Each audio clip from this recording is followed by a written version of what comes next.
The most basic plain vanilla rook left consists of first moving rook forward on a file, and next, or second, moving it horizontally on a rank.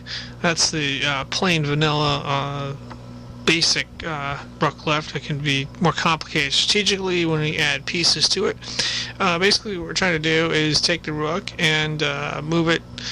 Now, if you notice in this example right here, it doesn't work out because this piece is blocking the rook's potential moves.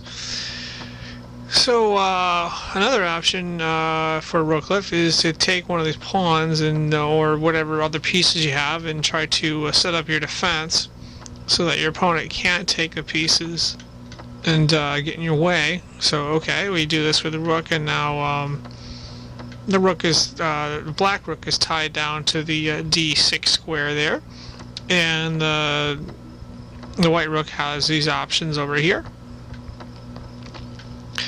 Now let's make it a little more complicated and stick a few more pieces in here. In this case, it's white to move, and if white just goes forward and decides to capture the d8 rook, black can recapture with the rook on a8, and it'll play out something like this. Now black has the advantage, or black has control of the open file.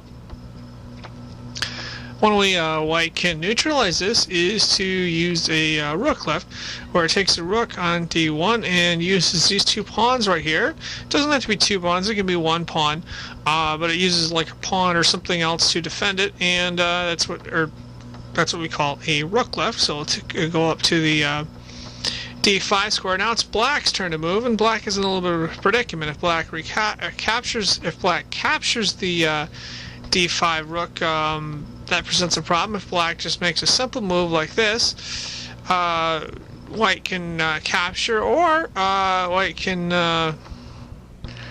take its a1 rook and set up a battering ram. And this presents a problem for black, in that black only has one rook to defend.